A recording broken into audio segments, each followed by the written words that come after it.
After 7 long years of college, Tommy Callahan, a foolish, overweight man, returns home from Marquette University. Tommy has no idea what he's going to do with his life.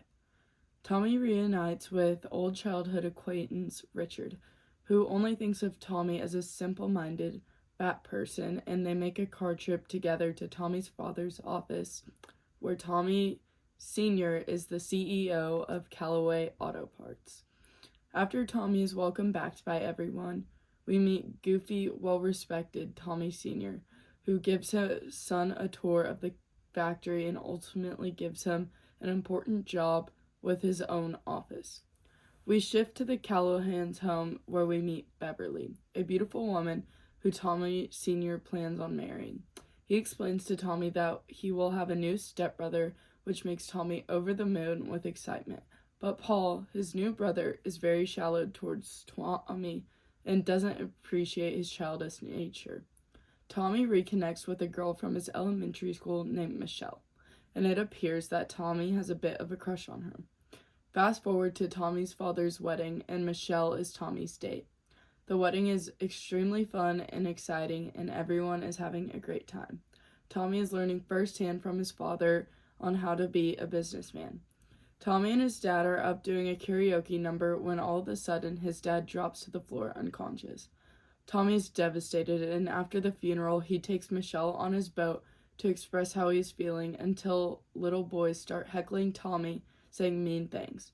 Tommy yells back, but the boys don't care until Michelle yells at them and they run away, terrified.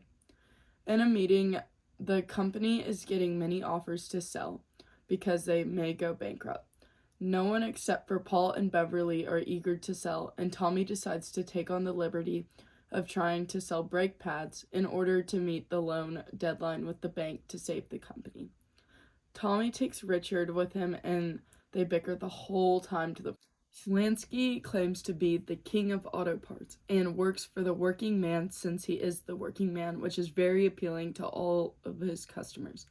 After buyers rejecting Richard and Tommy's proposals for brake pads again and again, tensions rise between the two and they get into a fist fight. After they get in the fight, the two go to eat and Tommy really wants chicken wings. The waitress says the kitchen is closed, but Tommy persuades her to make him some. Richard tells Tommy to use those persuasion skills to sell the brake pads. Tommy and Richard are able to sell to the point where they reach their goal, but meanwhile, back at home, Paul messes up the orders and all the customers cancel due to the mishaps.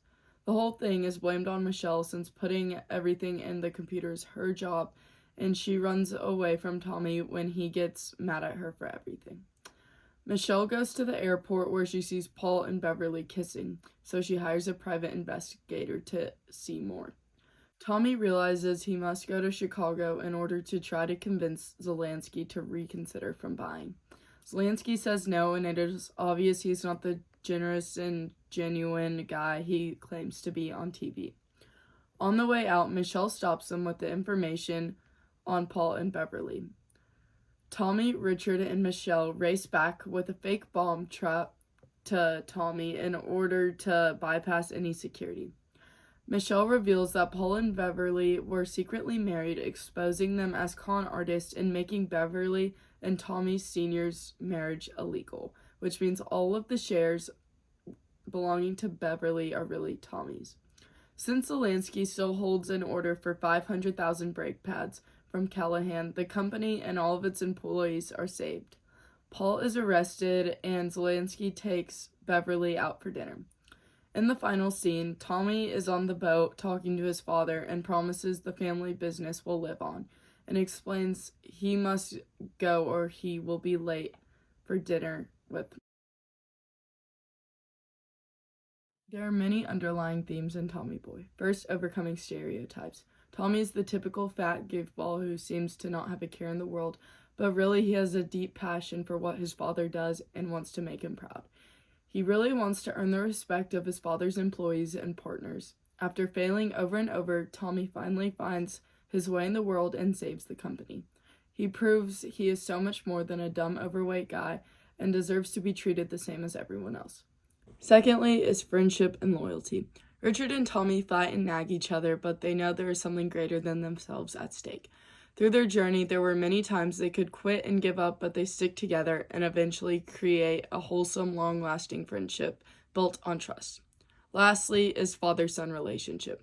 Tommy and his father had a special bond that was unbreakable. When Tommy Sr. passed, Tommy was beside himself and had no idea what to do. They showed the importance of a father-son relationship and what impact it can have on a man's life. Tommy Boy's editing was very well done, especially the transitions. Two transitions that really stood out was the cut from one school bus to the next school bus in between the dust, which showed how Tommy had not changed from childhood to college, and the second one was from the wedding to the funeral, which was flawless and showed the juxtaposition of celebration to the loss and mourning. The casting was also outstanding, with the chemistry of Chris Farley and David Spade, which was essential to the film's success. The writing and direction were both able to create a good balance of humor and message, which is very difficult. Both the writing and directing made the film possible to be watched repeatedly and a classic for everyone. The film won the MTV Movie and TV Award for Best Duo. The award is definitely deserved. Tommy and Richard are hilarious and heartwarming. The development of their friendship is extremely nice to watch, and they are iconic comedic. Although Tommy Boy may have not directly impacted any future films, its humor became a standard for comedy. The movie is iconic and is likely took from many filmmakers for inspiration. Tommy Boy reminded me of Dumb and Dumber with Tommy and Richard. Although Richard may appear extremely smart, the two definitely have a silly nature with each other. The second movie that came to mind while watching Tommy Boy was Christmas Vacation. The beginning scene with the road trip made me think of the whole road trip idea with Richard and I really enjoyed Tommy Boy. I did think parts of the plot were predictable. The fact that Tommy and Michelle would end up together, them saving the company, and Tommy and Richard becoming friends. But I do not necessarily see that as a bad thing. The movie was a good watch and wholesome. I felt like I was laughing the whole time. From when Richard and Tommy were acting foolish and pretending to be chased by bees and get away from the police, or when they accidentally killed a deer and took it with them. The movie is a staple and a must-see. It is a feel-good movie with a happy ending. I give Tommy Boy a 3 out of 5 stars. It was a good movie, but I feel like it felt a little short of greatness. I see why it is on Mr. Foster's Top 100 Movies. It is a movie you cannot get tired of, with meaningful messages and hilarious comedians.